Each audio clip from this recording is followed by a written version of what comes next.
11. Oke. Coba disampaikan.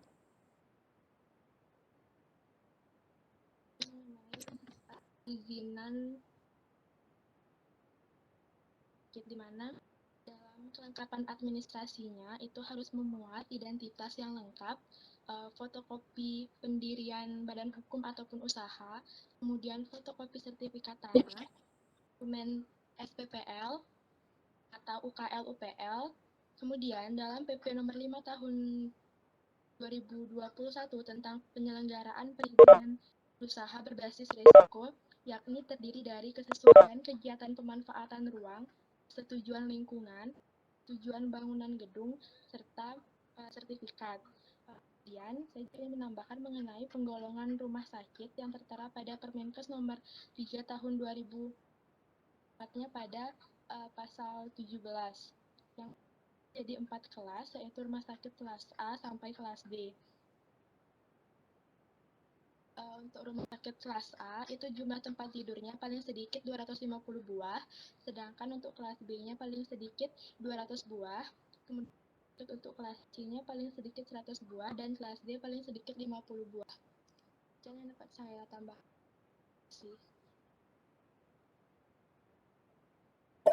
Baiklah, terima kasih Gusti Agung.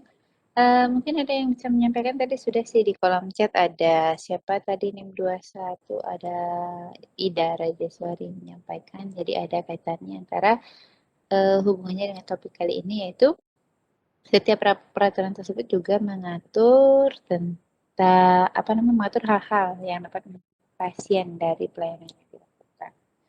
Oke, baiklah, sebentar saya teruskan sedikit.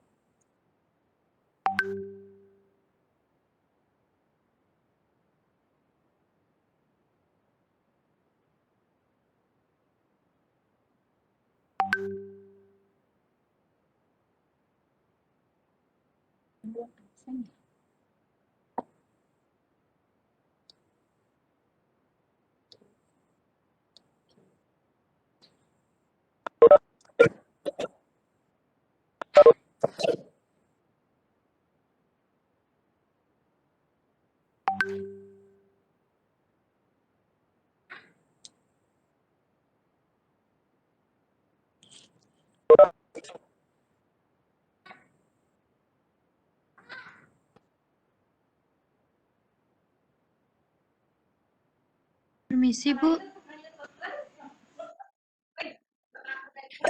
Iya.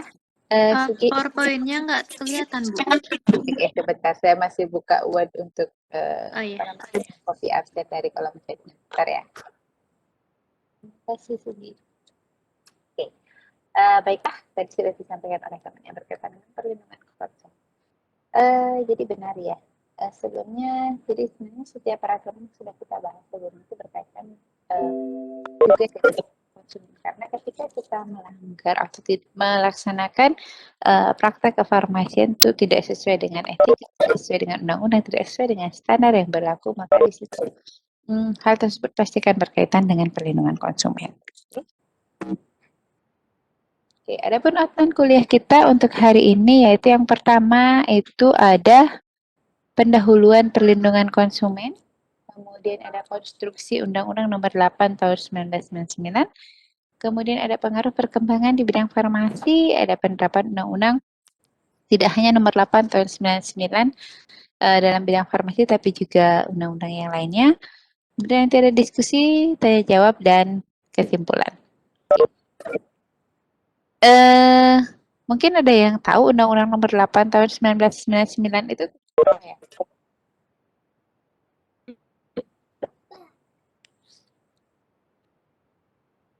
Halo, ada yang tahu? Silahkan, Dek. Mohon maaf, apakah boleh diulang itu soalnya tadi? Iya, bagaimana Putri? Tadi suara Ibu sempat putus-putus, jadi kurang terlalu jelas. Oke. Undang-Undang Nomor 8 Tahun 1999. Ada yang tahu nggak undang-undang ini tentang apa? Bisa menjawab, Bu. Bisa menjawab, Bu. Unit Ganek 20, silakan.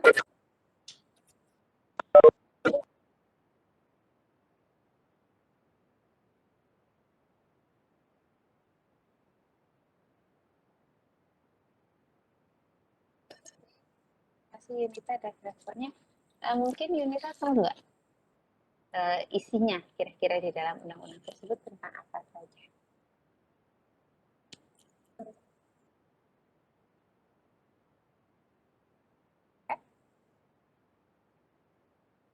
Atau ada yang lain? Saya persilakan. Mohon izin menjawab, Bu. NIM 24. NIM 3, mohon izin menjawab, Bu. NIM 24, Bu. NIM 3, mohon izin menjawab, Bu. NIM 24 dulu. Silakan, Dek.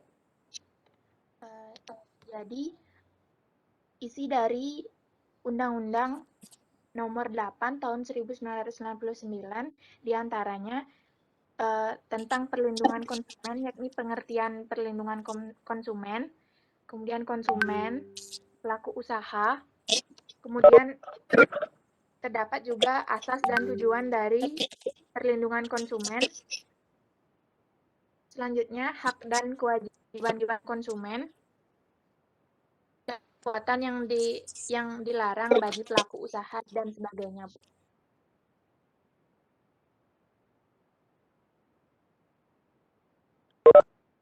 Iya. Sebentar saya kasih lihat untuk rancangan undang-undangnya. Kurang lebih isinya seperti itu.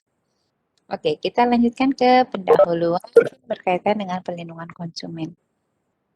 Jadi yang melatar belakangi adanya perlindungan konsumen itu adalah ketidakseimbangan antara kedudukan produsen dengan konsumen, di mana di sini ada diketahui bahwa produsen itu biasanya kan dia berkelompok ya, dan ada peraturan yang jelas yang melindungi. Sementara kalau konsumen kan sifatnya biasanya bagian besar perorangan seperti itu. Nah, bagaimana caranya melindungi konsumen tersebut? Caranya itu ada beberapa cara. Bisa diantaranya melalui perangkat kelembagaan dan hukum. Kemudian itu ada beberapa lembaga nanti yang berkaitan dengan perlindungan konsumen. Ada juga di undang-undang tersebut. Kemudian ada gerakan perlindungan konsumen, ada yayasan seperti itu. Kemudian upaya lain supaya konsumen dapat mengkonsumsi barang dan jasa dengan lebih aman. Jadi selain lembaga-lembaga tersebut, pemerintah, konsumen itu sendiri juga wajib untuk melindungi dirinya. Seperti itu. Oke, kita lanjutkan. Nah, ini tadi Undang-Undang Nomor 8 Tahun 1999 atau UPK tadi disebut oleh siapa tadi? NIM 24. Oh ya, Nia NIM 23 jadi mau menambah NIM 03 jadi mau menambahkan nggak, Dek?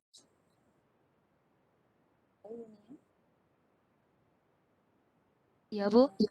Iya, jadi mau Saya lebih menambahkan ke pengertian dari Undang-Undang Nomor 8 Tahun 1999. Dari pengertiannya, ini dapat saya tangkap bahwa pada undang-undang ini tuh terkait dengan landasan hukum yang kuat bagi pemerintah serta lembaga swadaya masyarakat yang peduli akan konsumen Indonesia untuk melakukan upaya pemberdayaan konsumen melalui pembinaan dan juga pendidikan konsumen secara merata. Jadi Undang-Undang Perlindungan Konsumen ini juga berlaku dalam proses jual beli properti. Seperti itu, Bu. Terima kasih. Oke, terima kasih Yunia. Ya, nanti kita lihat ruang lingkup untuk perlindungan konsumen seperti apa. Ya, jadi di sini kalau kita lihat Undang-Undang Perlindungan Konsumen itu di awal itu pasti ada definisi ya. Jadi yang pertama pasal 1 ayat 1 itu definisinya yang dimaksud dengan perlindungan konsumen itu apa? Jadi di sini intinya adalah menjamin adanya kepastian hukum untuk memberi perlindungan kepada konsumen itu sendiri. Jadi kepastian hukum. Jadi seperti itu ya. Memastikan menjamin bahwa konsumen itu terlindungi secara hukum. Kemudian di pasal 1 ayat 2 di sana ada definisi tentang konsumen.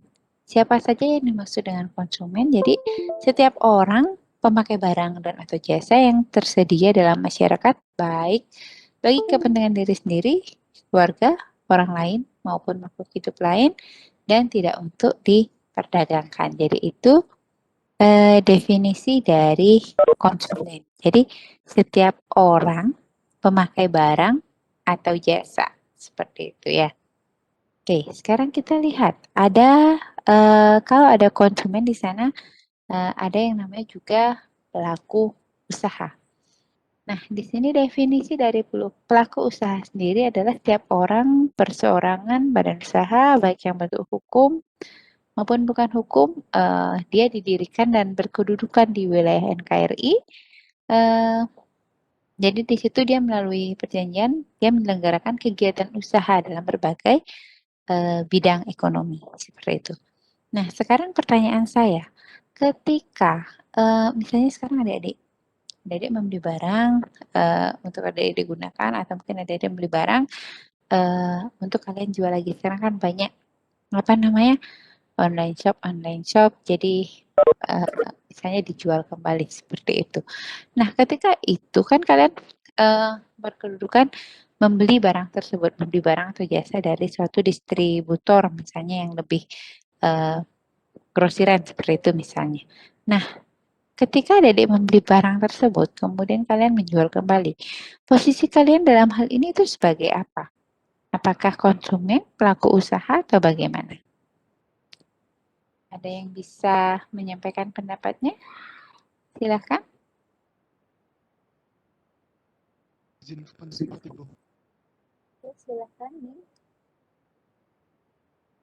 Jadi ketika kita beli barang misalkan dari produsen, kita tok barang tersebut kita jual kembali, posisi kita adalah sebagai distributor. Jadi alasannya karena kita tidak memproduksi barang tersebut, kita hanya menyalurkan barang tersebut dari produsen menuju konsumen ataupun dari produsen yang sebelum dari distributor sebelumnya ke konsumen. Di sini juga ada respon dari Octavia ya di kolom chat ya. Jadi pada saat itu sebenarnya posisi adik-adik adalah sebagai konsumen antara. Dalam hal ini kalian bisa juga disebut sebagai pelaku usaha seperti itu. Oke, saya lanjutkan. Melihat tadi definisi tadi ya, bahwa konsumen itu adalah yang menggunakan barang tersebut dengan tujuan tidak untuk diperjualbelikan kembali. Oke, di situ selain latar belakang tadi, nah di sini di undang-undang ini juga ada tujuan. Kenapa sih perlindungan, untuk apa sih undang-undang perlindungan konsumen tersebut? Jadi ada tujuannya di sana. Di pasal 3 ada 6 tujuan. Kira-kira dari sini mungkin bisa Dedek baca dulu. Ada yang mau menyampaikan pendapatnya nggak? Intinya tujuan dari perlindungan konsumen ini untuk apa sih? Di sana sudah saya sampaikan.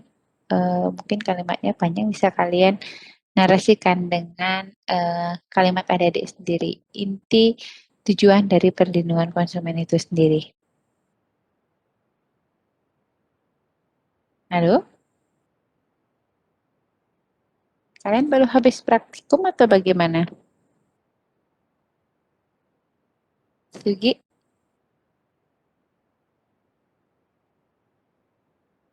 Atau yang lain? Ya Ibu, yang kelas B baru habis kimia organik.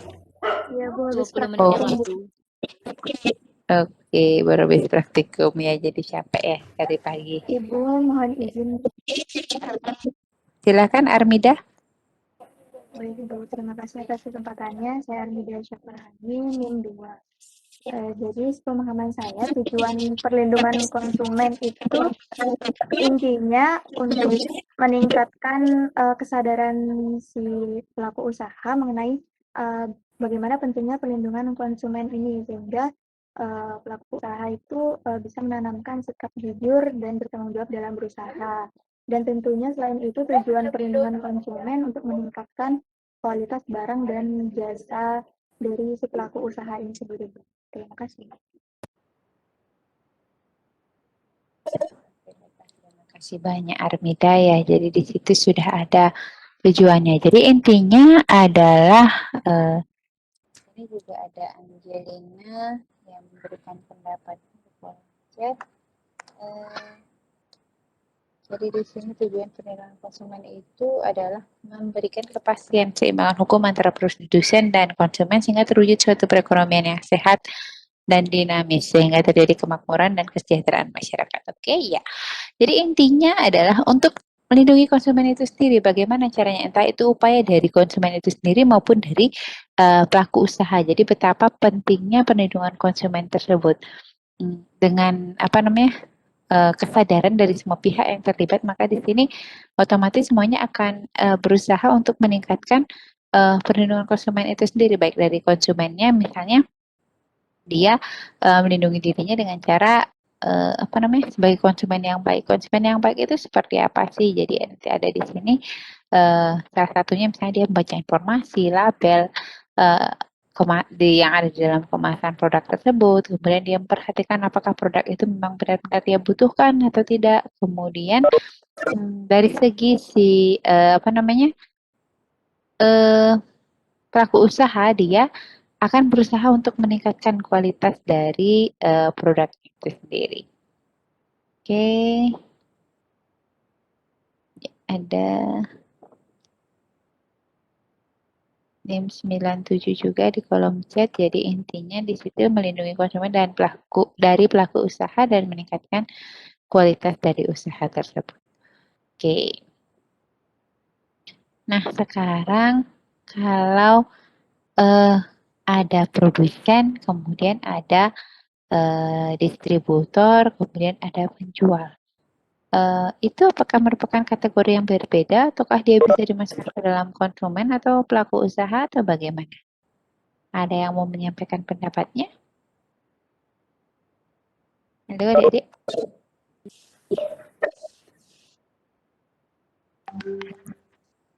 Ya, Yunita ya?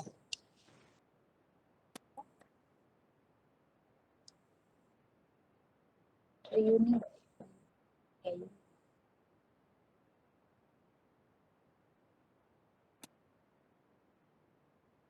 Atau yang lain, boleh?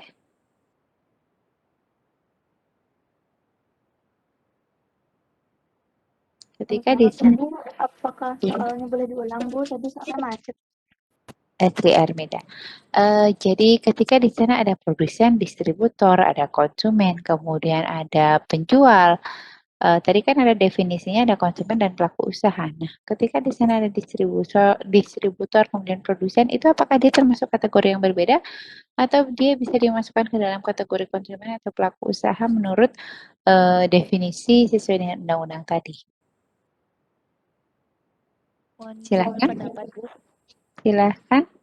Mohon izin berpendapat, Bu. Ya, silakan Yuni. Jadi menurut saya antara produsen, distributor, dan juga konsumen itu adalah hal yang berbeda, Bu. Kalau produsen itu dia itu dalam kegiatan ekonomi, dia itu yang memproduksi Oke. pada barang tersebut. Ah, Kalau sebentar. distributor, Kalau kaitannya antara tadi definisinya, kalau menurut undang-undang ini kan ada definisi konsumen, ada definisi pelaku usaha. Apakah si kalau konsumen kan jelas ya dia sendiri, kemudian kalau distributor, kemudian produsen, dia masuk kategori yang mana? Apakah dia termasuk kategori yang berbeda atau gimana? kalau dibandingkan pelaku usaha, Bu, Ya, dengan pelaku usaha dan konsumen. ya Bu, menurut saya kalau produsen dan distributor itu dapat kita masukkan ke pelaku usaha. Kalau produsen itu lebih kepada produksi barang, sedangkan kalau distributor itu yang menyalurkan dari produsen kepada konsumen, Bu, dalam kegiatan ekonomi. Itu, Bu. Mohon maaf apabila salah. Mohon dikoreksi, Bu. Jadi dia masuk apa tadi? Ini masuk ke dalam? Pelaku usaha, Bu. Ya, di kolom chat juga ada siapa tadi yang masuk kategori pelaku usaha ya. Jadi memang benar yang masuk kategori pelaku usaha ya. Distributor, produsen itu masuk dalam.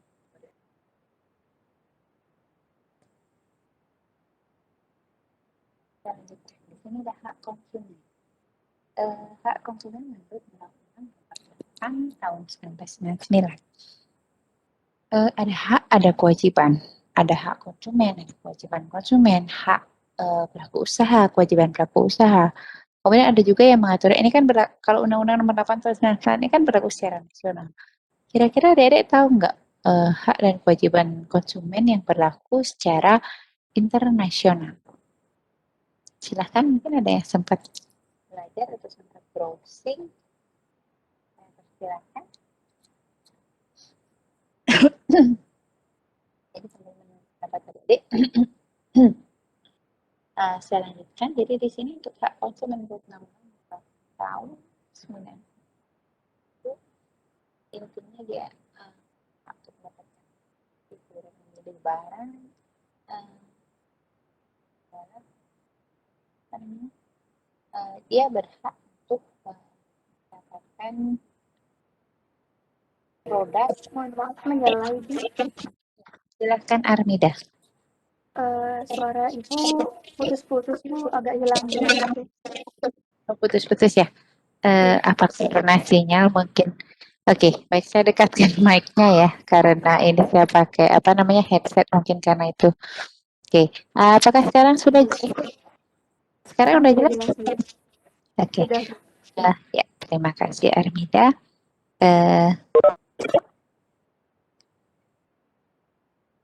Jadi di situ intinya adalah hak dari konsumen itu dia mendapatkan kenyamanan, perlindungan. Dia harus mendapatkan produk yang aman dan dia terlindungi konsumen tersebut. Jadi kalau misalnya ada hal-hal yang membuat atau merugikan konsumen itu sendiri, konsumen tersebut berhak mendapatkan ganti rugi. Asalkan si konsumen itu melaksanakan kewajibannya. Jadi apa namanya? Ada syarat juga kewajiban seorang konsumen. Kita lihat. Itu ada tadi saya sampaikan ada hak yang berlaku nasional dan internasional. Ini masih nasional juga, jadi menurut Undang-Undang Nomor 36 Tahun 2009 tentang kesehatan. Iya, Diantari? Mengenai hak dan kewajiban internasional. Oke, silakan. Jadi, ada 4 hal dasar yang mengenai hak dan kewajiban konsumen secara internasional. Yang pertama, hak untuk mendapatkan keamanan atau the right safety. Yang kedua, hak untuk mendapatkan informasi atau the right to be informed. Yang ketiga, hak untuk memilih atau the right to choose. Yang keempat, hak untuk didengar atau the right to heard. Selain itu, the International Organization of Consumer Union atau IUCU menambahkan beberapa hak seperti hak mendapatkan pendidikan konsumen, hak mendapatkan ganti kerugian, dan hak mendapatkan lingkungan hidup yang lebih baik dan sehat. Ya, terima kasih Diantari. Di kolom chat juga ada Yunita yang memberikan jawaban yang hampir sama. Jadi ya benar. Jadi ada 4 dasar hak konsumen yang berlaku secara internasional. Oke, kita lihat. Tapi kurang lebih sebenarnya itu ada di sini juga ya. Hak untuk didengar. Kemudian kalau keamanan ada di poin A. Kemudian ada apa tadi? Hak konsumen ada the right safety, the right to be informed. Jadi ada informasi. Informasinya ada di informasi ada di poin C, kemudian untuk memilih ada di poin B, kemudian to heard, jadi untuk didengar ada di poin D. Jadi itu 4 hak dasar, baru nanti ditambahkan dengan hak-hak yang lainnya.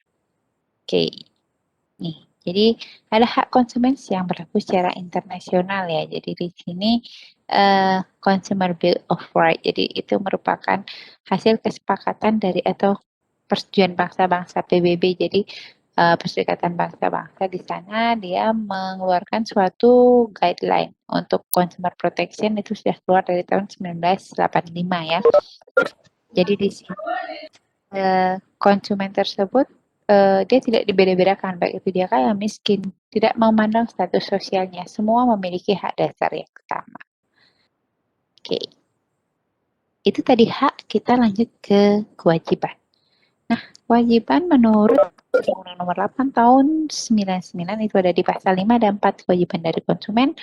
Jadi dia harus membaca dan mengikuti petunjuk informasi. Kemudian konsumen itu harus beritikat baik. Kemudian dia membayar sesuai dengan transaksi yang disepakati. Kemudian kalau dia ada masalah sengketa dengan pelaku usaha, maka dia wajib untuk mengikuti upaya penyelesaian itu secara patut. Ya. Kita lanjutkan. Ya, ini adalah kewajiban konsumen menurut Undang-Undang 36. Jadi tentang kesehatan tahun 2009 ya.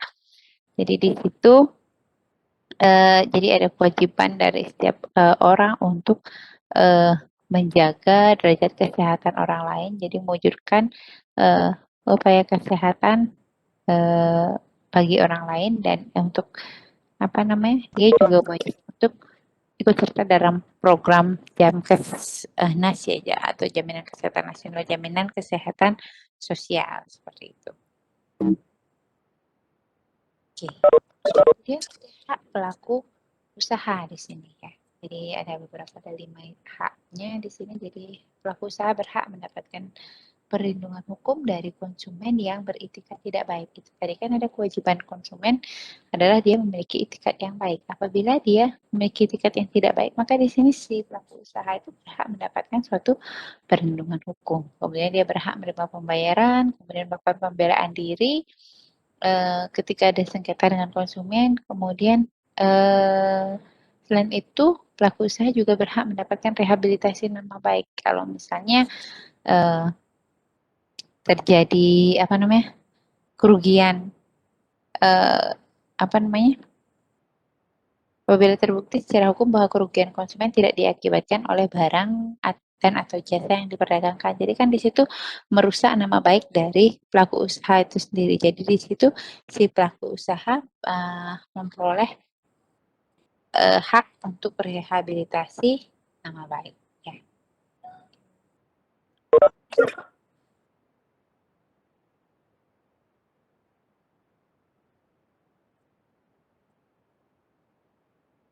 Oke.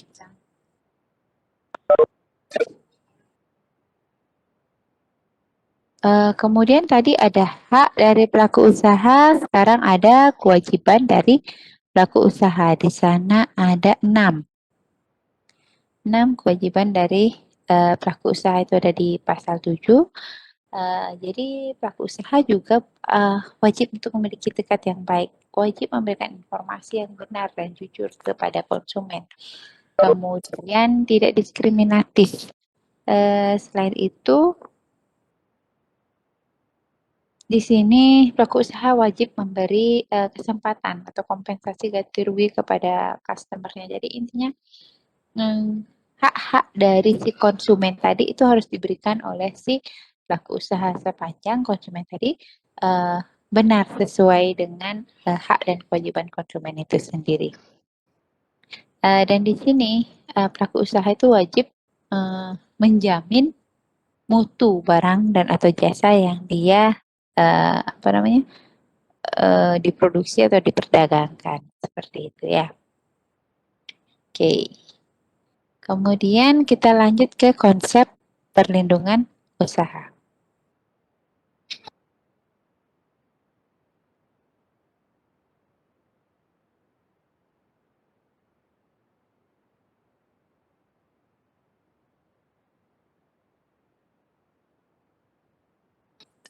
Mohon maaf, jadi untuk konsep perlindungan konsumen.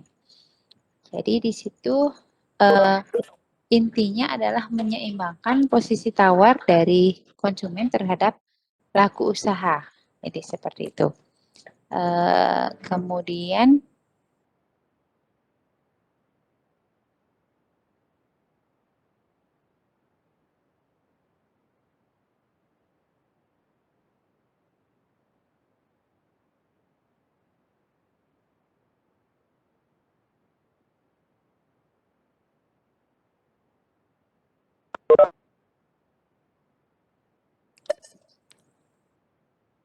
jadi pelaku usaha di situ wajib menjaga mutu dari barang yang dia perjualbelikan dengan harga yang terjangkau. Kemudian ada perlindungan hukum, perdata, pidana, dan administrasi.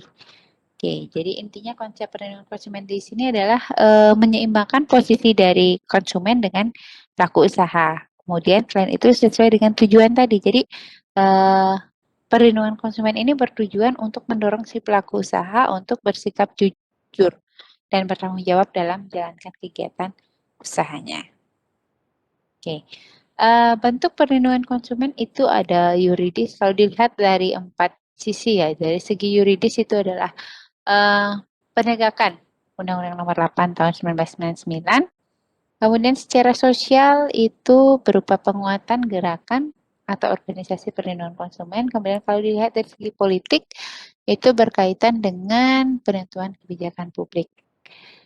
Kemudian kalau dilihat dari segi ekonomi, ekonomi berkaitan dengan jual beli, berarti di sana bentuk dari perlindungan konsumen ini adalah tersedia produk baik itu barang ataupun jasa yang berkualitas dan harganya terjangkau atau murah ya seperti itu.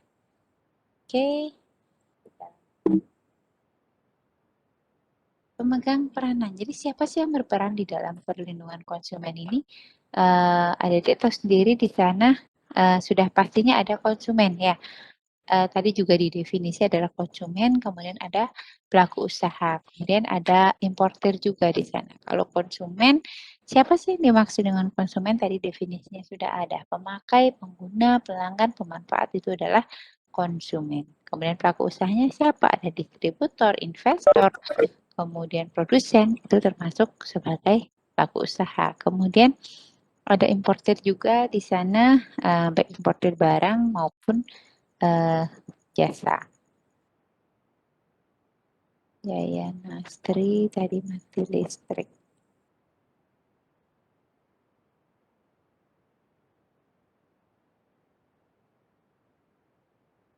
Pada pelaksanaannya itu kalau adik lihat di tahun 1999.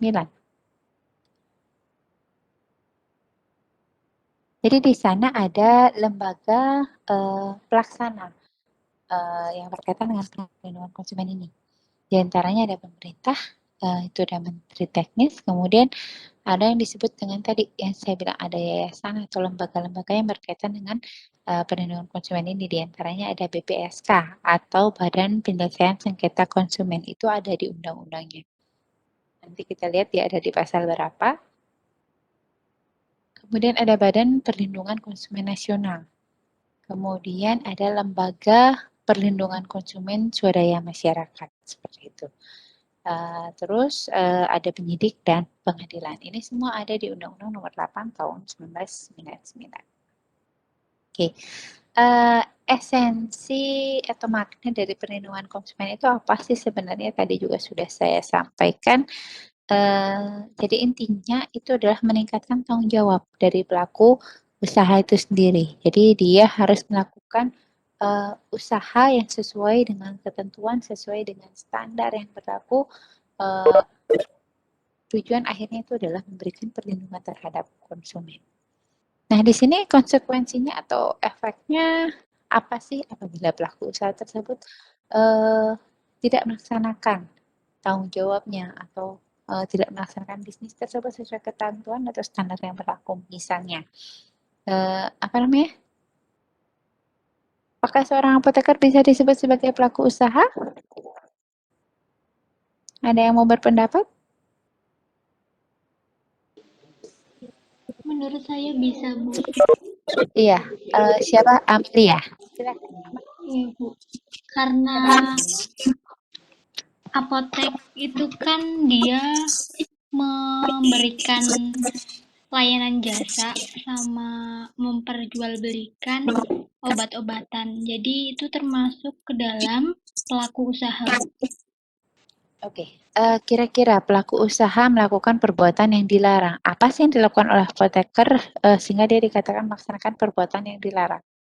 Kalau dari segi kita nih ya, kalau segi pelaku usaha yang lain, misalnya dari segi ekonomi itu kan banyak ya, misalnya pemalsuan produk. Kalau segi dari bidang farmasi, kira-kira seperti apa? Bisa, Amalia?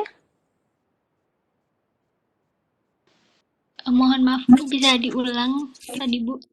Jadi kalau misalnya itu di ekonomi, itu kan misalnya di perdagangan, itu kan ada yang banyak memproduksi barang-barang palsu seperti itu. Kalau dari segi bidang farmasi, di sini dikatakan pelaku usaha melakukan perbuatan yang dilarang. Seperti apa contohnya kalau seorang apoteker melakukan perbuatan yang dilarang? Ada yang tahu? Bisa, Amalia? Atau mungkin yang lain?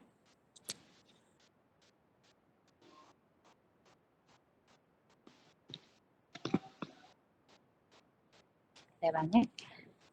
Jadi ada dari 954486 penjualan produk yang kadaluarsa, kemudian menjual obat legal, meracik kosmetik yang mana? Ya, jadi itu beberapa contohnya. Intinya adalah kalian praktek nanti melaksanakan pekerjaan kefarmasian nanti di manapun fasilitas pelayanan kefarmasian kalian, misalnya di apotek, itu kan kalian punya yang namanya standar pelayanan kefarmasian di apotek. Seperti apa sih seorang apoteker itu harus melaksanakan suatu pekerjaan kefarmasian. Kemudian kalau di rumah sakit juga ada yang namanya standar pelayanan kefarmasian di rumah sakit. Kemudian ada kode etik dan ada berbagai hal yang harus kalian patuhi. Oke, ya. Kemudian saya lanjutkan. Kalau itu dilanggar, maka itu akan berpotensi menimbulkan tindak pidana perlindungan konsumen. Efeknya apa? Jadi di sini ada sanksi yang akan diberikan, itu ada di undang-undang ini juga di bagian akhir. Jadi ada sanksi administratif, jadi bisa berupa penetapan ganti rugi maksimal 200 juta rupiah. Kemudian ada juga pidana penjara maksimal 5 tahun atau denda sampai dengan 2 miliar seperti itu. Oke.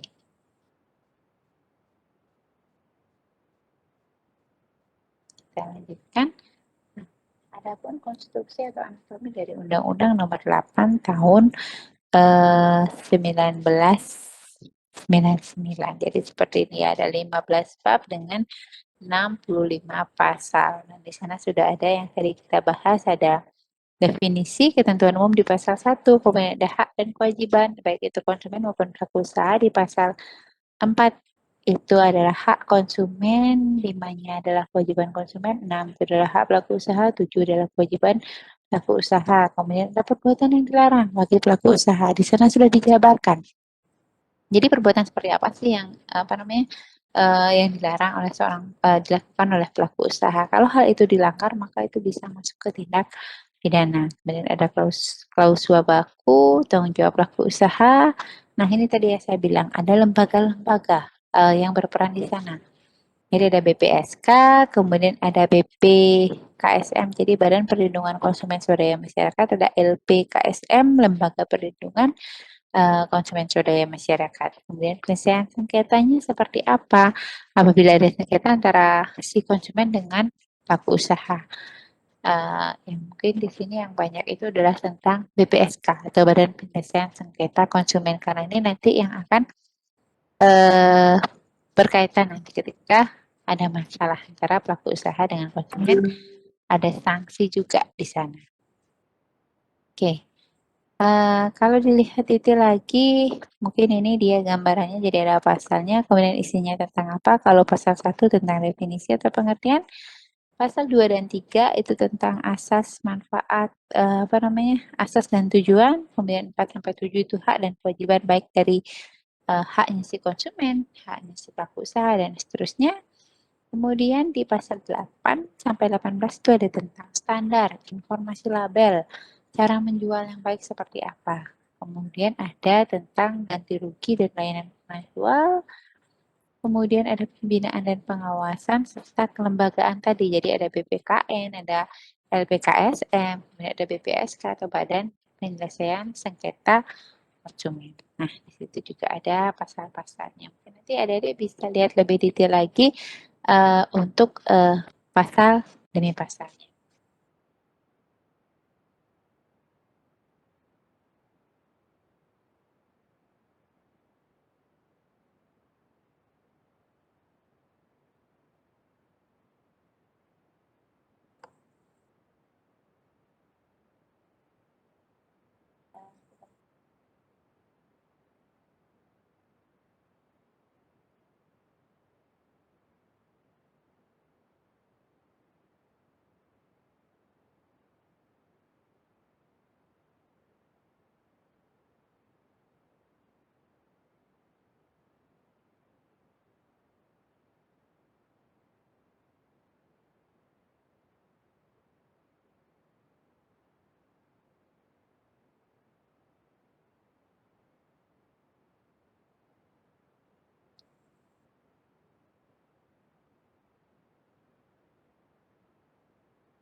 Saya lanjutkan.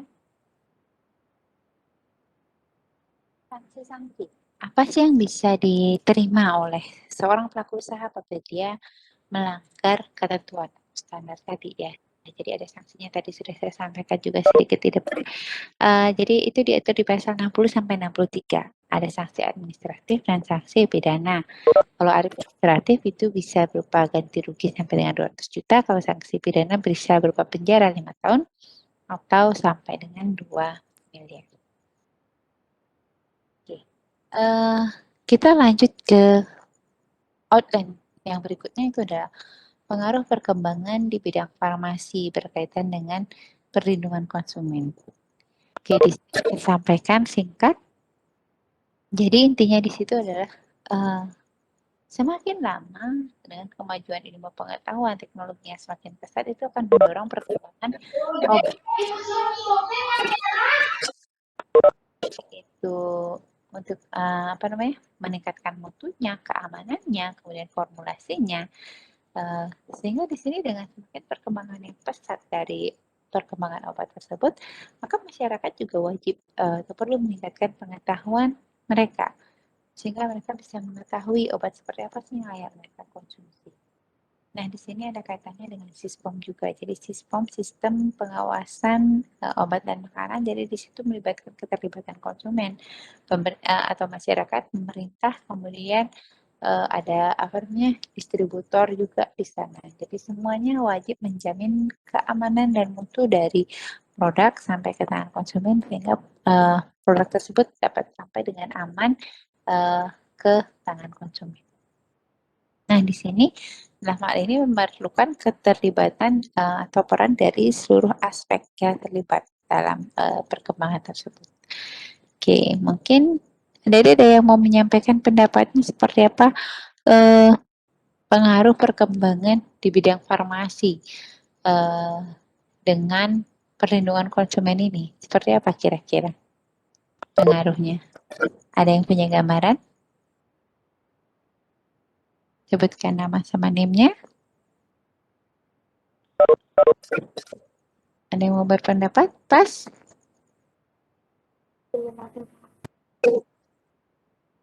Iya. Armida? Armida mau berpendapat? Belum ada pendapat. Izin berpendapat, Ibu. Oke ya. NIM? NIM 42, saya Doa Ayu. Ya. Izin berpendapat, Ibu, mengenai dampak kemajuan iptek terhadap keamanan konsumen di bidang kefarmasian. Itu salah satunya yakni karena sekarang media sosial itu sudah aktif sekali, sehingga memudahkan tersebarnya informasi. Jika misalnya ada kosmetik atau obat-obat yang tidak BPOM atau BPOM-nya palsu seperti itu, sekarang sudah dengan mudah menyebar seperti itu, sehingga konsumen juga bisa lebih berhati-hati, bisa lebih was-was seperti itu. Karena saya sendiri lihat juga di YouTube itu sekarang sudah banyak gitu, ada yang membahas mengenai bahkan ada dokter, ada apoteker yang membahas mengenai produk-produk yang memang sekarang lagi viral di media sosial yang ternyata itu berbahaya bagi konsumen gitu. Secara tidak langsung, kemajuan iptek itu mengedukasi konsumen untuk lebih cerdas dan lebih bijak dalam memilih produk seperti itu, Ibu. Terima kasih banyak Dewayu. Mungkin Dewayu bisa sharing ada kasus mungkin kemarin yang berkaitan dengan produk tersebut, kemudian penyelesaiannya atau undang-undang yang terkait dengan kasus tersebut seperti apa? Ada contohnya yang dibahas mungkin? Iya, Ibu. Ada sih di bayangan saya. Jadi kemarin sempat viral seperti itu, ada obat seperti misalnya itu obat penumbuh rambut gitu untuk yang botak seperti itu. Nah, tapi setelah itu viral di media sosial, tetapi setelah digunakan oleh beberapa orang seperti itu, ternyata testi-testinya itu adalah testi palsu.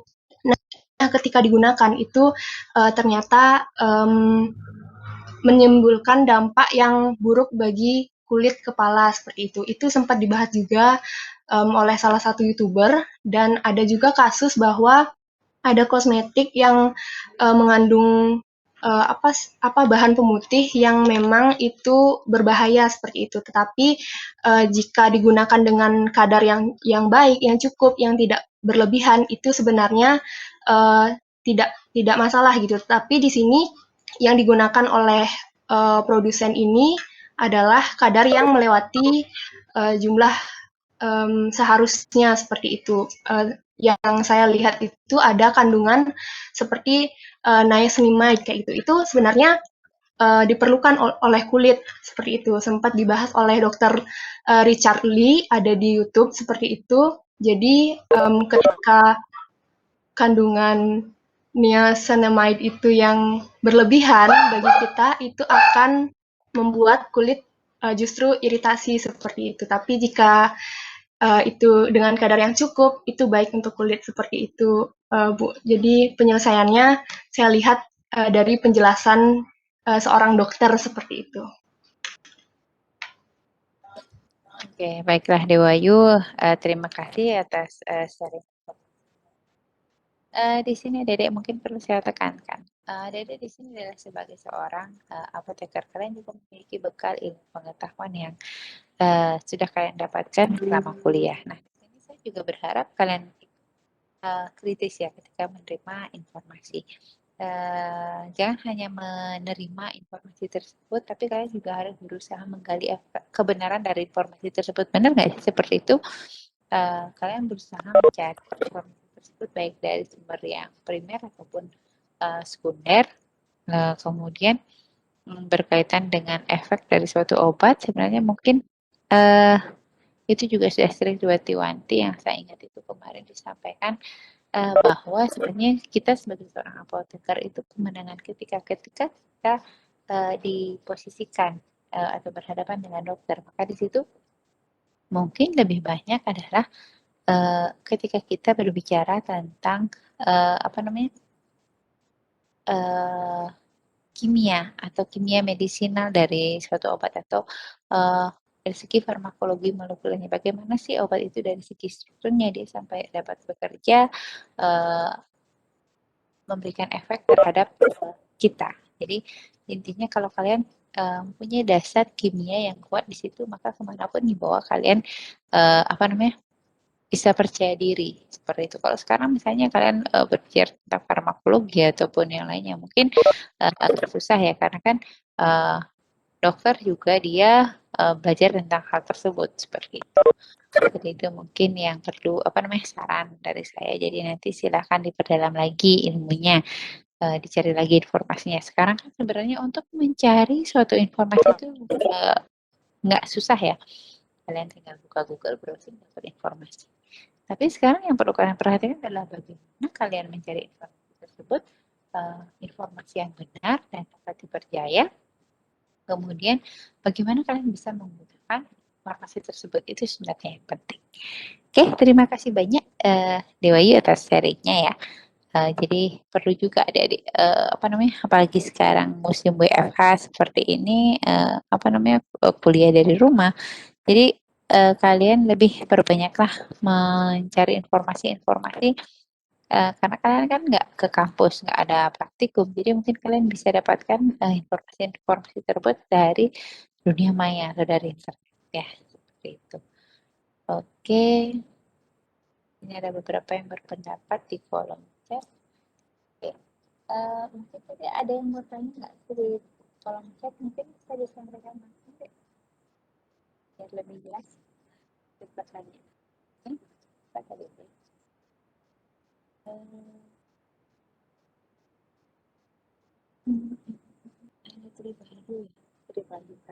Halo Tribayu, bisa bergabung on mic? Halo Dek. Kalau ada yang bertanya silahkan langsung ya. Mungkin sampai di sini saya buka dulu sesi tanya jawab. Kira-kira ada yang mau ditanyakan atau mau dikonfirmasi, memberi masukan atau saran berkaitan dengan topik yang kita bahas, silahkan. Halo.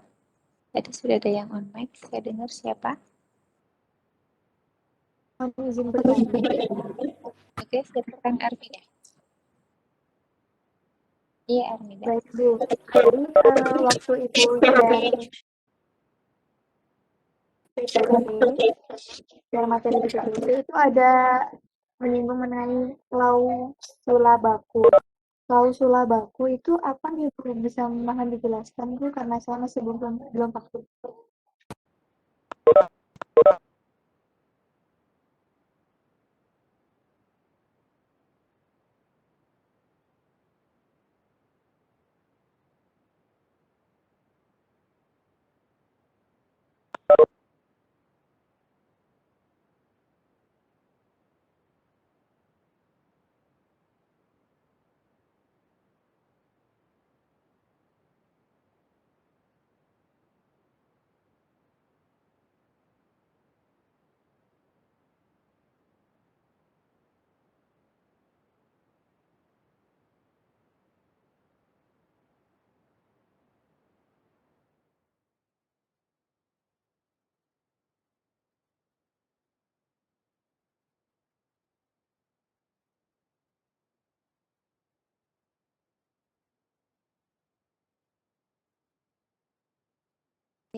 Maaf, ternyata saya belum on mic. Ya, tadi Armida menanyakan tentang klausula baku. Jadi di sini ada di Undang-Undang Nomor 8 Tahun 1999, di situ ada definisinya. Jadi klausula baku itu adalah setiap aturan atau ketentuan dan syarat-syarat yang telah dipersiapkan dan ditetapkan terlebih dahulu secara sepihak oleh pelaku usaha yang dituangkan dalam suatu dokumen dan atau perjanjian yang mengikat dan wajib dipenuhi oleh konsumen. Oke, kita lihat sekarang penjelasannya seperti apa. Kita simak bersama-sama. Di sini apa namanya?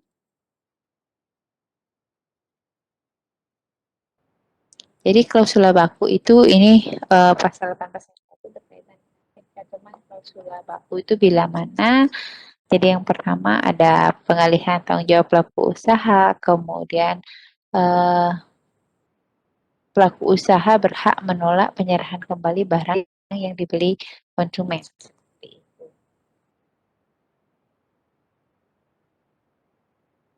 Itu harus diisi ada klausula bakunya di sana. Jadi kalau misalnya pelaku usaha tidak mau menerima barang yang sudah beli, tidak dapat dikembalikan seperti itu misalnya. Jadi itu masuk ke klausula baku. Kemudian mengatur perihal pembuktian atau hilangnya kegunaan barang.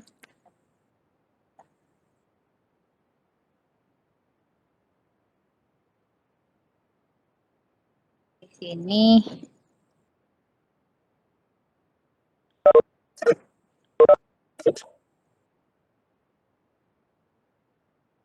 ya, jadi intinya di sana dia harus tidak boleh sulit terlihat dan harus terbaca jelas.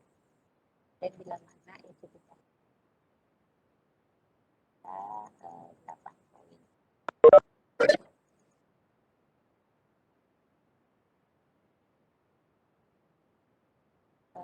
Kerja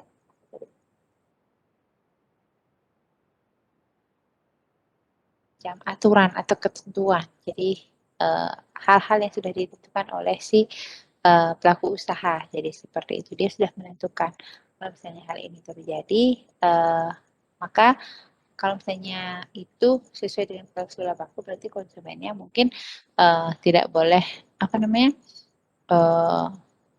menggugat seperti itu. Jadi sudah ada ketentuan atau syarat yang ditentukan oleh si pelaku usaha seperti itu. Mungkin kalau saya tidak salah, bagaimana Armida? Apakah bisa diterima, Dek?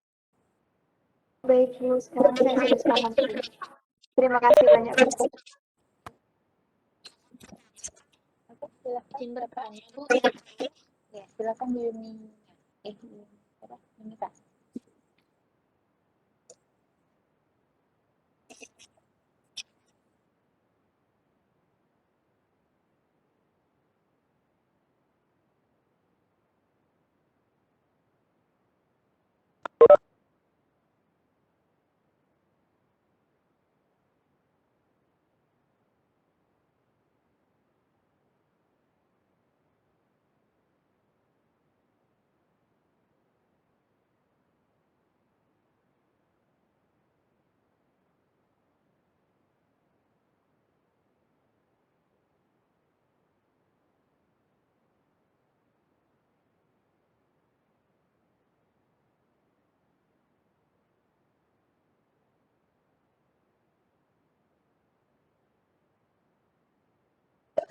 Oke, terima kasih Yunita.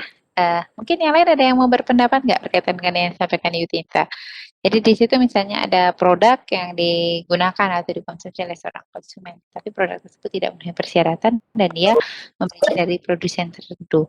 Kemudian kalau misalnya seandainya ada sengketa yang terjadi di situ, siapa yang bertanggung jawab terhadap kasus tersebut? Apakah bisa menyalahkan pelaku usaha atau konsumennya atau bagaimana? Ada yang mau berpendapat Kak? Saya persilakan Izin dulu. berpendapat Ibu. Mungkin Silakan 35 Armida. izin berpendapat. Eh, ya, Armida dulu ya. Sama NIM berapa tadi? 25 atau 35? Atau mau... Baik. Oke, Armida. Oke, silakan. Baik, Bu. Terima kasih atas kesempatannya, Bu. Kalau menurut saya pribadi, siapa yang salah, itu sebenarnya sama-sama yang salah. Tetapi ketika ada sengketa mengenai kasus tersebut, yang disalahkan siapa, kita tidak bisa menyalahkan produsen atau pelaku usaha tersebut karena memang inisiatifnya. Karena itikat dia sudah tidak baik, tetapi konsumen yang mengetahui itikat pelaku usaha tersebut tidak baik, malah tetap melanjutkan karena si konsumen ini merasa diuntungkan dengan produk yang dijual oleh pelaku usaha tersebut. Jadi kalau misalnya ada diangkat mengenai kasus ini, tidak bisa menyalahkan si pelaku usaha, tetapi konsumen di sini juga salah karena sudah tahu salah, tetapi tetap saja dilanjutkan begitu. Oke, terima kasih Armida. Oke, tadi siapa NIM 25 apa 35? Siapa tadi? Saya Sindu, Bu. NIM 35. Terima kasih. Izin berpendapat, Bu. Jadi untuk pandangan saya tidak jauh berbeda dengan pandangan dari Asia ya mengenai kasus ini. Jadi menurut saya pribadi sih, kalau berbicara siapa yang salah, siapa yang benar, menurut saya sih keduanya salah karena sesuai dengan peraturan perundang-undangan kita tidak boleh mengedarkan kosmetika yang tidak sesuai seperti itu. Nah, kemudian dari segi konsumen sendiri, dari sisi konsumen sebenarnya kurang adanya edukasi kepada konsumen gitu terhadap kosmetika yang berbahaya itu, di mana sebenarnya kosmetik yang berbahaya itu kan dapat membahayakan kesehatan yang seharusnya konsumen sudah mengerti dengan hal tersebut. Jadi keduanya itu sama-sama salah, Bu. Tapi jika diangkat ke hukum, ini peraturan yang berhubungan dengan perlindungan konsumen ini setelah saya lihat sih ini merupakan peraturan yang bersifat delik aduan kayak gitu. Jadi kalau sepengetahuan saya sih kalau seandainya yang dirugikan berhak melapor seperti itu. Jika seandainya uh, uh, karena ini dari produsen diuntungkan, konsumen tidak merasa rugi, saya lihat sih fair-fair saja jika kasus ini masih belum terangkat dan belum sampai di ranah hukum ataupun sanksi seperti itu. Karena ini merupakan delik aduan, kalau seandainya ada yang merasa dirugikan pada saat itu juga seharusnya bisa melapor dan baru bisa diproses oleh pihak yang berwenang seperti itu sih sepengetahuan saya. Semasih tidak ada yang melaporkan maka kasus ini tidak akan bisa berlanjut, sama kayak kasus-kasus hoax yang kayak gitu itu tidak akan bisa berlanjut jika tidak ada laporan dari yang merasa dirugikan seperti itu. Itu aja sih yang bisa saya sampaikan, Bu. Terima kasih, Bu. Terima kasih Sendu dan Armida. Izin berpendapat, Ibu. Ya, Dewa Ayu silakan. Baik, Ibu, terima kasih kesempatannya. Baik, kalau pendapat saya itu jika dilihat dari tidak jauh berbeda dari yang sudah disampaikan teman-teman, bahwa jika dilihat dari sisi benar salahnya, di sini sama-sama salah. Ketika konsumen di sini sudah mengetahui bahwa produk itu berbahaya, tetapi tetap digunakan seperti itu sama saja merugikan diri sendiri seperti itu. Tapi di sini sebagai pelaku usaha pasti juga menginginkan keuntungan seperti itu kan. Nah, tapi jika dilihat dari tujuan atau pokok dari perlindungan konsumen ini adalah memunculkan perlindungan konsumen, baik itu dari konsumennya sendiri maupun dari pelaku usaha seperti itu kan.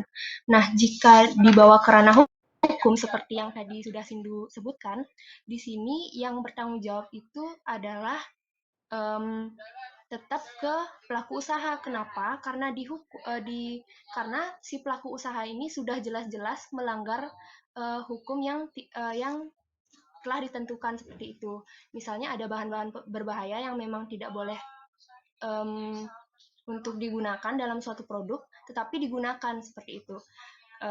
Jadi di sini memang kedua pihak itu salah, tetapi ketika kita masuk ke ranah hukum karena pelaku usaha memiliki ikatan-ikatan bahwa harus memenuhi ketentuan seperti yang terdapat dalam undang-undang seperti itu, jika sudah seperti kasus ini seperti itu akan jatuh ke kesalahan dari produsen itu sendiri seperti itu, Bu. Terima kasih. Permisi, Bu. Mas ini mau menambahkan lagi? Iya, Bu. Suara saya terdengar? Ya, mohon maaf Ibu, tadi suara Ibu sempat putus-putus, jadinya saya tidak menjawab. Nah, jadi menurut saya sebenarnya yang dikatakan oleh teman-teman tadi itu sudah benar sekali, tapi saya ingin menambahkan sedikit. Jika ditanya yang mana yang salah, sudah pasti dari kedua pihak tersebut salah. Tetapi untuk konsumen itu tidak bisa maksudnya tidak benar-benar salah karena konsumen itu apabila terjadi interaksi terhadap obat tersebut, konsumen itu termasuk korban. Nah, dan yang salah ini adalah si pelaku usaha. Nah, apabila dibawa ke ranah hukum, yang jelas yang memang jelas salah itu pelaku usaha karena dia sudah melanggar peraturan perlindungan terhadap konsumen terhadap bahan obat ataupun usaha dagang yang dia lakukan, dan itu termasuk melanggar dan itu termasuk merugikan konsumen. Jadi menurut saya yang memang benar salah itu pelaku usaha, sedangkan konsumen tidak sepenuhnya bisa disalahkan. Terima kasih, Ibu. Ya, baiklah adik-adik, tadi sudah banyak sekali masukan dan pendapat dari adik-adik. Ya, jadi kalau dari segi pelaku usahanya memang sudah pasti dia salah ya, karena dia mengedarkan produk yang tidak memenuhi standar atau mutu, apalagi jadi kita lihat dulu pelaku usahanya ini berizin atau enggak seperti itu. Kemudian kalau misalnya dia berizin, izinnya dia legal atau enggak. Kemudian setelah dari pelaku usahanya kita lanjut ke produknya. Apakah produknya ini resmi, legal atau tidak? Dan ada yang tahu produk yang legal atau tidak seperti apa. Jadi cara membedakannya adalah kita lihat dari jadi semua baik itu obat, kosmetik, makanan, minuman yang beredar di Indonesia wajib memiliki nomor izin edar. Itu yang perlu kalian tekankan. Nah, ketika kemarin ada yang bertanya itu kalau misalnya produk kosmetik dari luar negeri saya beli, kemudian saya gunakan dan timbul efek samping, itu yang berlaku peraturan dalam negeri kita atau dalam luar negeri. Jadi sebenarnya jadi kita lihat dulu ketika produk itu masuk ke Indonesia dia punya nomor izin edar atau enggak. Kalau kita langsung beli dari luar, apalagi dia tidak melalui proses perizinan di BPOM dan tidak ada nomor izin edarnya, maka bisa dikatakan bahwa produk tersebut ilegal karena dia tidak memiliki nomor izin edar. Karena itu di BPOM sudah jelas dikatakan bahwa setiap barang, produk, obat, makanan, minuman, kemudian kosmetik itu harus memiliki nomor izin edar seperti itu. Kenapa sih itu dipersyaratkan? Ya tadi salah satu tujuannya adalah untuk melindungi konsumen itu sendiri. Nah, di sini kasusnya ketika sekarang seseorang menggunakan produk kemudian terkena kasus tadi kan sudah disampaikan juga di awal bahwa untuk melindungi konsumen itu memerlukan peranan dari semua pihak yang terlibat, baik itu konsumen itu sendiri, pelaku usaha, kemudian pemerintah. Nah, makanya di sini ditekankan ada kenapa sih kita harus menunggu sampai sengketa itu terjadi? Harusnya kan sebagai konsumen kita bijaklah, kita pintar-pintarlah dalam memilih produk seperti itu. Jadi dicari informasinya apakah produk ini layak nggak sih untuk kita gunakan? Ini dia aman nggak sih seperti itu? Udah tahu misalnya itu produknya bermasalah tapi tetap digunakan di situ berarti kan memang dari segi konsumennya sendiri yang tidak beritikat baik seperti itu. Kemudian kalau dari pelaku usaha ya memang sudah jelas dia memang apa namanya sudah dapat disalahkan seperti itu. Oke, itu mungkin yang bisa saya sampaikan. Kita lanjutkan, ada lagi yang mau bertanya? Kita diskusi undang-undang. Nah, di sini ada beberapa peraturan berkaitan dengan distribusi obat secara online yang bisa Dedek gunakan. Nanti kalau nggak salah ada tugas ya sebentar ya, mohon maaf.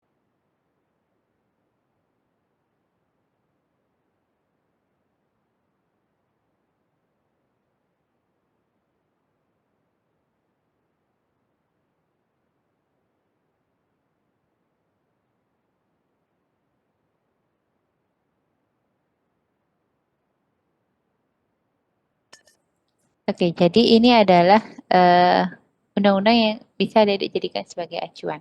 Oke, sebelum lanjut, Suki kemarin mungkin saya sempat tanyakan juga di kelas sebelah.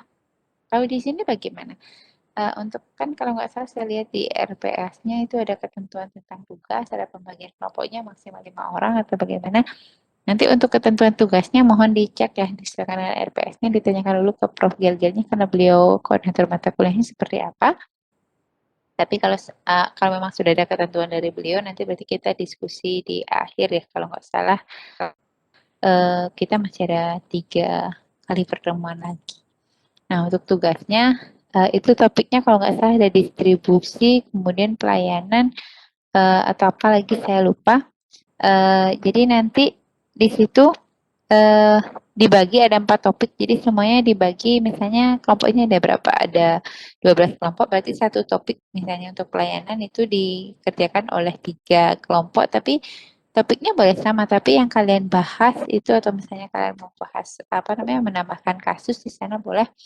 Jadi intinya kalian bahas dulu teorinya seperti apa, singkat, kalau mau menambahkan kasus boleh, seperti itu ya. Jadi nanti dilihat lagi ketentuannya seperti apa. Kalau misalnya diserahkan ke dosen, apa namanya, pengampunya diserahkan ke saya, nanti mungkin saya minta dibagi karena ada 4 topik, mungkin bisa dibagi menjadi berapa? 8 kelompok ya. Di sini satu kelas ada berapa orang, Dek? Pesertanya? Ada 98 orang, Ibu. 98. Ya, kalau 98 orang dibagi 8 kelompok, satu kelompok itu ada lebih dari 10 orang ya. Oke ya, nanti dilihat aja dulu kalau gimana-gimana nanti silahkan didiskusikan. Maksud saya kenapa saya membahas tentang topik ini, takutnya biar kalian siap-siap juga dari sekarang, mulai disiapkan tugasnya, dibagi kelompoknya, biar nggak nanti H-1 baru buat tugas seperti itu, karena kita ada diskusi nanti presentasi tugas ya 1 kali pertemuan. Oke, itu mungkin yang saya sampaikan. Kita lanjutkan. Kemudian, tadi ada United Nations Guideline for Consumer Protection tahun 2016. Ini ada ketentuan tentang food. Coba Dek baca dulu. Silahkan disimak. Ada yang mau menyampaikan pendapatnya? Ini tentang sediaan farmasi. Kira-kira dari sini apa yang kalian tangkap? Inti dari apa namanya? Guideline. Saya persilakan. Halo Adik-adik.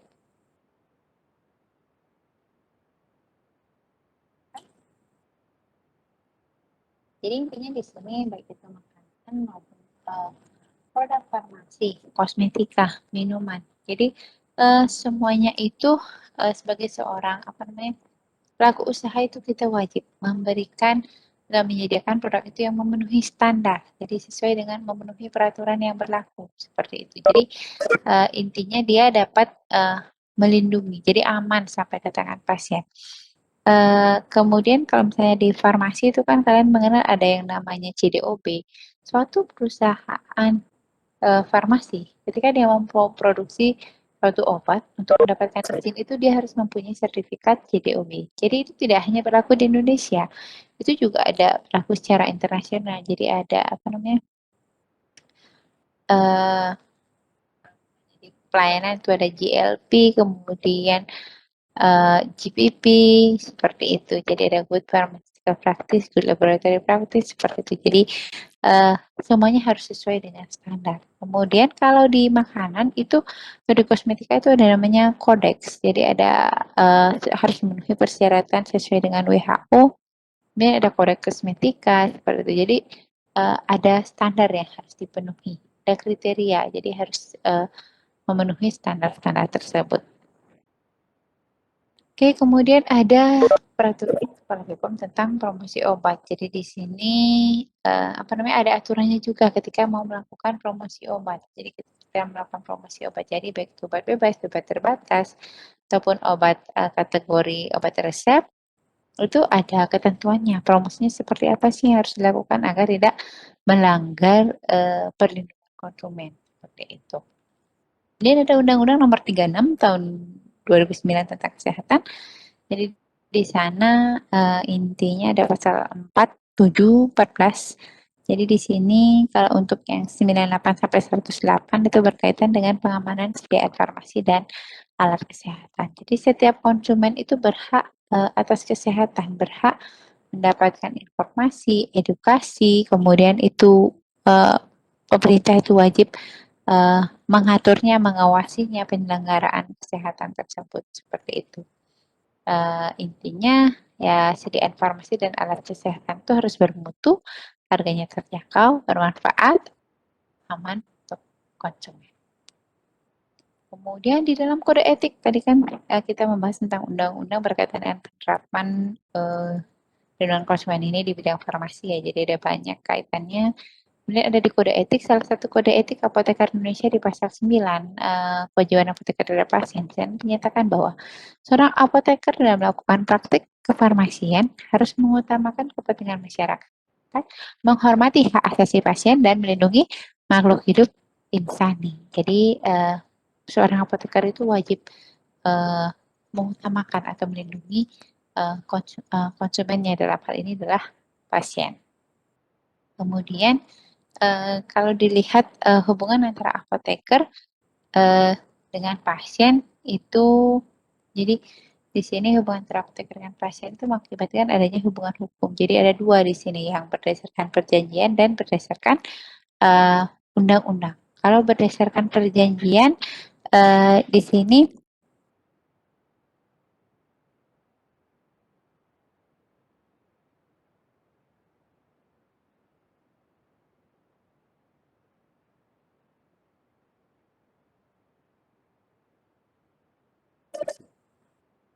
kalau berdasarkan perjanjian, jadi di sini ada apoteker sebagai pemberi jasa, ada pasien sebagai pengguna jasa.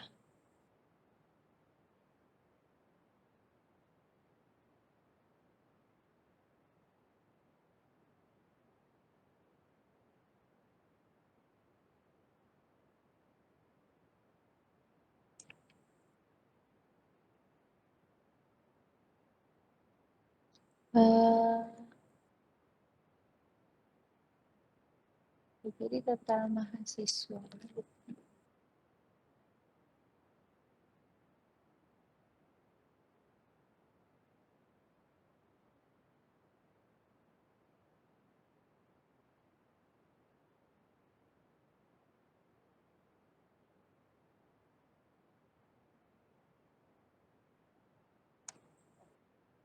Berdasarkan perjanjian. Jadi perjanjian. Jadi di sini dasarnya intinya kalau berdasarkan perjanjian itu adalah trust atau kepercayaan antara si pasien dengan apotekernya.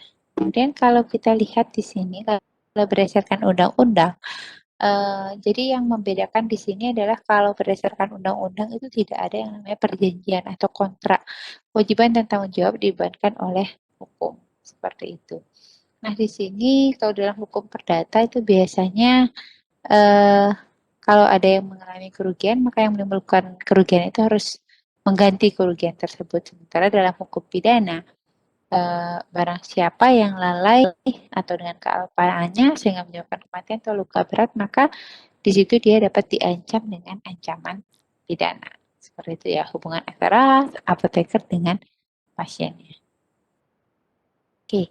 Kemudian di sini ada hubungan apoteker sebagai pelaku usaha dan pasien sebagai konsumen. Jadi intinya di sini apabila apoteker ataupun pelaku usaha tersebut melaksanakan hak kewajiban dan menghindari hal-hal yang dilarang dilakukan oleh seorang pelaku usaha, maka pelaku usaha tersebut akan mendapatkan perlindungan hukum. Kemudian, tetapi apabila di sana terbukti bahwa pelaku usaha tersebut melanggar hal-hal yang dilarang dilakukan oleh pelaku usaha, maka di situ atau standar yang dipersyaratkan ini ada di pasal 8 ayat 1 ini kan ada pasal 8 itu adalah tentang hal-hal yang dilarang dilakukan oleh seorang usaha. Nah, di sini pasal 8 ayat 1 itu tentang standar. Jadi kalau pelaku usaha itu melaksanakan usahanya tidak sesuai dengan standar, maka dia bisa dikenai sanksi. Sanksinya apa? Itu ada di pasal 62 ayat 1. Intinya itu bisa sampai penjara 5 tahun atau maksimal denda 2 miliar.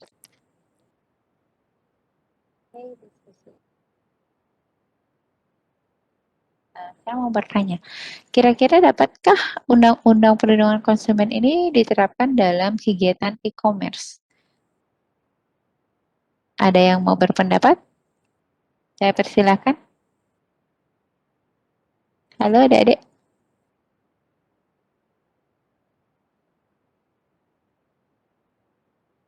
Izin berpendapat.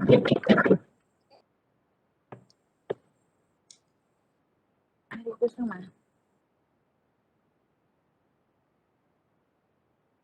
Ya, langsung saja. Maaf, mungkin saya seharusnya mengkaji dari sudut pandang Undang-Undang ITE, namun menurut saya pribadi, sebelumnya, jadi UU Perlindungan Konsumen tentu dapat diterapkan dalam kegiatan e-commerce. Jadi dalam bentuk perjualbelian obat secara online pun dapat dilakukan UU Perlindungan Konsumen dengan cara menerapkan aturan-aturan yang dapat menjamin keselamatan, keamanan, dan menjamin mutu suatu barang atau obat, khususnya kita bahas obat, di tangan konsumen, dengan cara tentunya setiap obat yang dijual atau bahan kosmetika atau bahan sediaan farmasi lainnya yang jika dipasarkan atau dijualkan dalam media online, yaitu seperti e-commerce, harus melalui izin-izin sama seperti penjualan konvensional, yaitu harus melalui uji BPOM. Sekian Bu pendapat saya. Seharusnya saya berdasarkan UUT. Ya, terima kasih banyak Adik ya. Jadi nanti silahkan dilihat lebih dalam lagi untuk undang-undang berkaitan dengan ITE. Kemudian di sini kalau dari segi farmasinya, di sini ada klausul tanggung jawab, ada kontraktual, produk, kemudian ada profesi dan kriminal di sana. Jadi dasar hukumnya di sini adalah setiap konsumen yang merasa dirugikan itu dapat melakukan menggugat pelaku usaha seperti itu. Ini sudah ada diatur di dalam undang-undang ya, Undang-Undang Perlindungan Konsumen. Nah di sini kalau berkaitan dengan bidang kita khususnya farmasi, mungkin kalian bisa lihat peraturan-peraturan berkaitan dengan jual beli obat secara online. Itu ada peraturan Kepala BPOM tentang obat dan makanan yang diedarkan secara daring. Ada ketentuannya di sana sejauh mana sih produk-produk apa saja yang bisa dilayani, apakah semua produk itu bisa dilayani atau tidak. Kemudian ketentuannya seperti apa nanti mungkin bisa adik-adik dalami lebih lanjut. Karena ini nanti kan ada diskusi tugas juga berkaitan dengan distribusi, layanan. Itu nanti mungkin bisa dibahas lebih banyak di sana ya. Seperti itu. Diskusi kasus. Ada yang punya kasus nggak yang mau dibahas?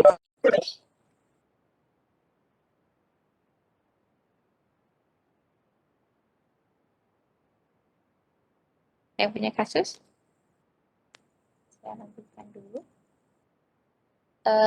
Di sini beberapa peraturan berkaitan dengan perlindungan konsumen. Tentunya Undang-Undang Nomor 8 Tahun 1999. Kemudian ada di sana juga ada peraturan BPOM. Jadi kalau ada obat ataupun yang tidak memenuhi persyaratan atau standar, maka di situ ada kriterianya dan tata cara penarikan obat tersebut seperti apa. Kemudian ada tentang BPOM. Jadi di sini lembaga yang ditugaskan oleh pemerintah, itu lembaga non departemen, itu ada BPOM, punya tugas fungsi kewenangannya dalam mengawasi peredaran obat dan makanan di Indonesia seperti apa. Kemudian ada perlakuan peraturan internasional yang dikeluarkan oleh PBB, kemudian ada United Nations, ada peraturan kepala BPOM, kemudian ada kode etik apoteker, undang-undang kesehatan, standar pelayanan farmasi di apotek, kemudian pengamanan farmasi dan alkes. Oke, itu beberapa, mungkin masih ada banyak lagi ya yang tadi bisa kalian tambahkan lagi untuk peraturan yang berkaitan dengan perlindungan konsumen ini. Di antaranya ada PP nomor 50 tahun 2017 itu tentang Strategi Nasional Perlindungan Konsumen. Kemudian ada PP nomor 4 tahun 2019 itu tentang BPKN. Dan masih banyak lagi peraturan-peraturan lainnya. Silakan nanti adik-adik cari lagi ya. Kemudian kita lanjut ke penyelesaian sengketa. Bila ada sengketa antara konsumen dengan pelaku usaha. Jadi cara penyelesaiannya ada dua hal, bisa melalui pengadilan dan di luar pengadilan. Hal ini mungkin bisa dilihat lebih detail di Undang-Undang nomor 8 tahun 1999, itu ada di pasal 40 dan 45.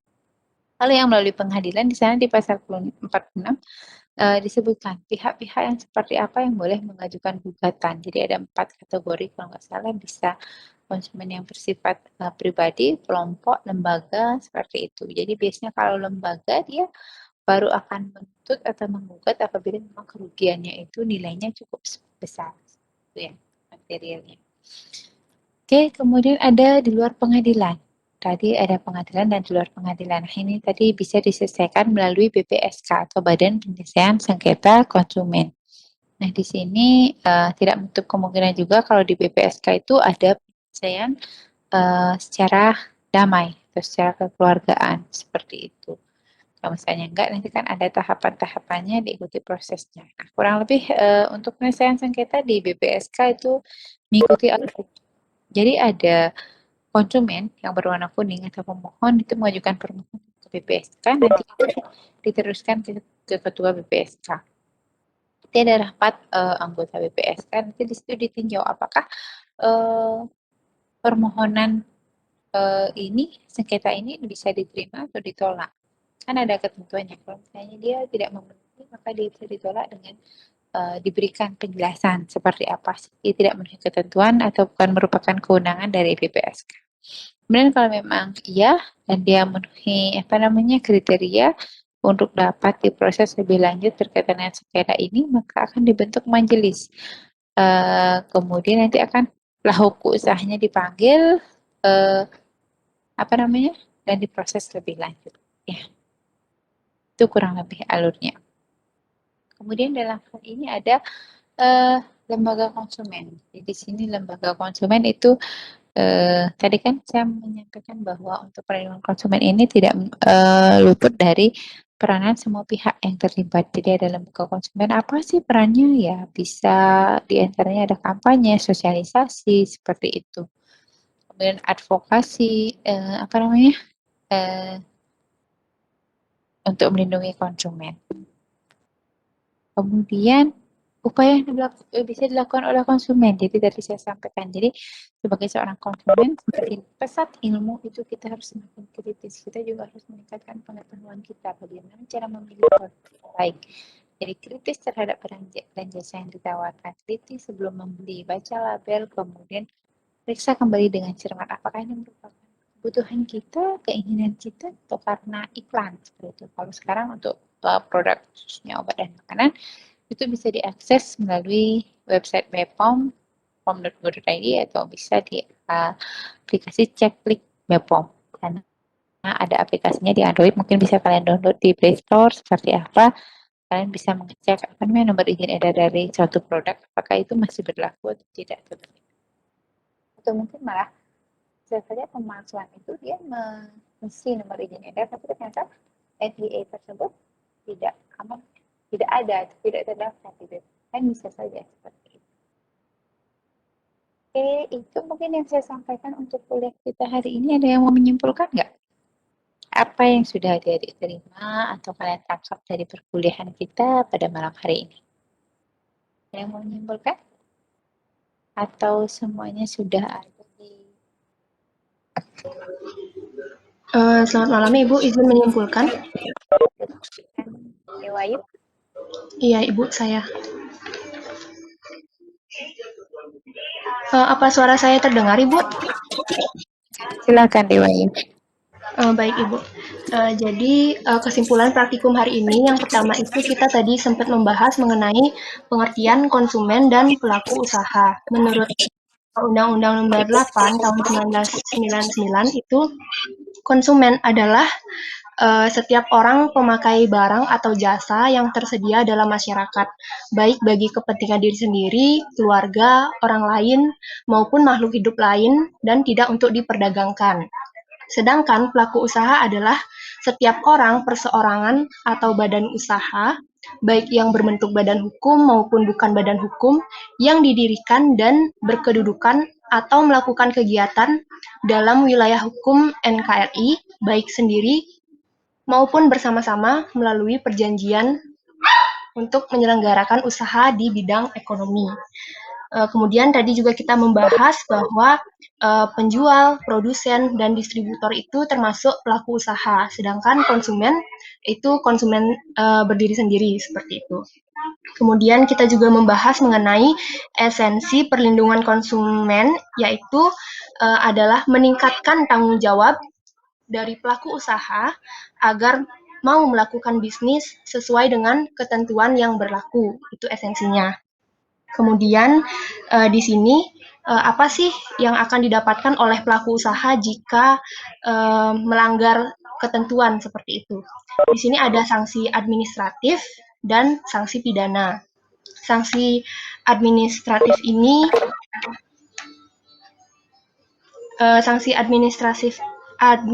ini itu ada dalam pasal 60 itu ada maksimal 200 juta, sedangkan untuk pidana itu akan melewati badan hukum seperti itu. Dan untuk penyelesaian sengketa lainnya itu ada melalui pengadilan dan di luar pengadilan. Yang di luar pengadilan itu akan melalui BPSK seperti itu. Kita juga membahas mengenai tadi sempat ditanyakan oleh Asya bahwa klausula baku itu apa sih? Ibu menjawab bahwa klausula baku itu seperti ketentuan-ketentuan, contohnya yaitu misalnya adalah barang yang sudah dibeli itu tidak bisa dikembalikan. Itu termasuk contoh klausula baku. Habis itu ada hubungan antara apoteker dan konsumen, seperti itu apoteker dan pasien di sini. Secara yuridis ada dua. Yang pertama itu hubungan perjanjian, di mana apoteker di sini sebagai pemberi jasa dan pasien di sini sebagai penerima jasa. Jadi asas di sini adalah kepercayaan. Sedangkan yang kedua itu ada berdasarkan undang-undang bahwa kewajiban dan tanggung jawab ini benar-benar dibebankan oleh hukum. Jadi jika ada sesuatu itu akan melalui hukum pidana. Kemudian untuk dasar hukum mengenai perlindungan konsumen itu di internasional ada dari PBB, yaitu Guidelines for Consumer Protection tertahun 1985, seperti itu. Mungkin sekian yang bisa saya simpulkan Ibu dari perkuliahan kita kali ini. Terima kasih. Terima kasih banyak Doi, terusnya sudah lengkap sekali ya resumenya, kesimpulannya untuk kuliah kita malam ini. Karena sudah waktu di sini sudah menunjukkan jam 8.39, kita sudah hampir habis. Jadi kalau misalnya ada pertanyaan mungkin nanti bisa dijabri saya atau disampaikan melalui Suki atau bisa ditanyakan di pertemuan kita berikutnya. Oke, Dedek mungkin kalau nggak ada lagi nggak yang bertanya? Kalau nggak mungkin bisa kita akhiri kuliah kita malam ini sampai di sini. Kasihan yang sudah kuliah dari pagi, ada yang praktik juga. Gimana bisa kita akhiri? Sugi bisa ditanyakan ke teman-temannya? .